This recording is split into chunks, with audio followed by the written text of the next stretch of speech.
जिनके नेतृत्व में आजाद समाज पार्टी का जो गठन हुआ और जिनके विचारों से ये आजाद समाज पार्टी का गठन हुआ, मान्यवर कांसी राम, जिन्होंने कहा था जिसकी जितनी संख्या भारी उसकी उतनी हिस्सेदारी आज तक नहीं मिली थी, लेकिन ये आज़ादी के 78 साल बाद हमको मिली है। मिली है कि नहीं? आज तक किसी भी राष्ट्रीय पार्टी के नेता ने, किसी भी राष्ट्रीय दल के लोगों ने एक आदिवासी बेटा को डाल्टनगंज भंडरिया विधानसभा से टिकट दिया? नहीं दिया।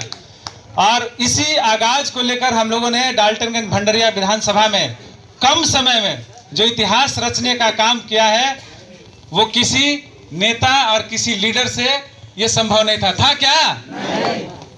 1 महीना के अंदर चुनाव का पूरा प्रक्रिया समापन कर देना, ये कहीं ना कहीं केंद्र सरकार की भी एक साजिश थी कि अगर कोई भी नया पार्टी या नया बंदा, नया नेता खड़ा हो तो उसको वहीं दबा दिया जाए, वो जन जन तक नहीं पहुंच पाए। लेकिन ये हम सभी के नेतृत्व में अखिल भारतीय आदिवासी महासभा हो, भीम आर्मी हो, सामाजिक न्याय परिषद हो, ST/SC मोर्चा हो, इनके नेतृत्व में हम लोगों ने लगातार जो 5 सालों से संघर्ष किया, उस संघर्ष का नतीजा दिखा कि नहीं दिखा? उस संघर्ष का नतीजा इसलिए दिखा क्योंकि जब राष्ट्रीय पार्टी के लोग अपने जुलूस निकाल रहे थे तो हमने देखा कि उनके जुलूस में वो जोश और जुनून नहीं था जो आजाद समाज पार्टी के नेतृत्व में इस बार डाल्टनगंज भंडरिया विधानसभा में जो जुलूस निकला वो ऐतिहासिक था। ऐतिहासिक था कि नहीं? ये शहर के लोग, देखने वाले लोग बोल रहे थे कि आखिर ये अजय सिंह के साथ भीड़ कैसे? तो ये पता चल गया कि ये चुनाव सिर्फ अजय सिंह नहीं लड़ रहा था, ये चुनाव डाल्टनगंज भंडरिया विधानसभा का पूरी जनता लड़ रही थी, पूरे लोग लड़ रहे थे, युवा महिला लड़ रही थी, जिनके नेतृत्व में हम महिलाओं को भी धन्यवाद देना चाहेंगे। जो महिला हमारे वोटर नहीं थे लेकिन वो सपोर्टर थे और घर घर जाकर के आजाद समाज पार्टी के चिन्ह को स्थापित किया।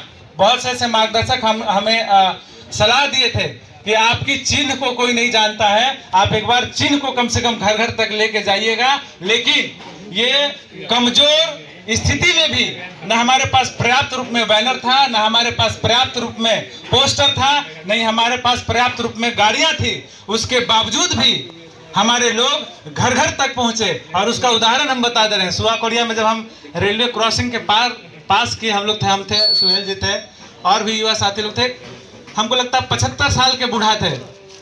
हम ही पूछ दिए कि दादा इस बार वोट कहाँ जाएगा? 4 नंबर। हम 4 नंबर का चुनाव चिन्ह क्या है? तो केतली छाप। हम कि बाप रे बाप, एक जोरदार ताली से उनका स्वागत करें कि हमारे कार्यकर्ता घर घर जा करके उनको अपना चिन्ह बताएं और इस चिन्ह को स्थापित किया।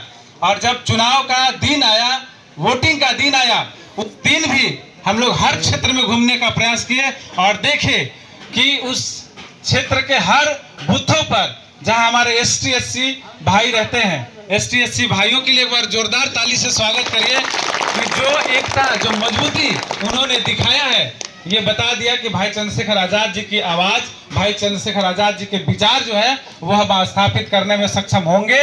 और हम कांसी राम ने हर घर में जाकर के अपने साइकिल के जरिए ये जगाने की कोशिश की थी कि हमारे जितने भी दलित, आदिवासी, पिछड़ा, जो दबा किस्म के लोग हैं, जो दबे हुए लोग हैं, उनको राजनीतिक चेतना से जगाई जाए। वो राजनीतिक चेतना को जगाने में हम लोग सफल हुए हैं और उनके कारवां को आगे ले जाने में सफल हुए हैं। और आप उसके सब भागीदार हैं। जोरदार ताली से आप सभी स्वागत और अभिनंदन के योग्य हैं।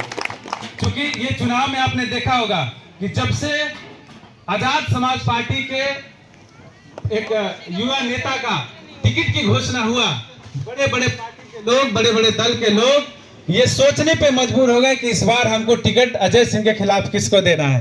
ये जानते हैं कि नहीं सब लोग? और ये इसलिए बोल रहे हैं क्योंकि भाजपा भी उस दिन टिकट का कंफर्मेशन किया जब नॉमिनेशन का अंतिम दिन था।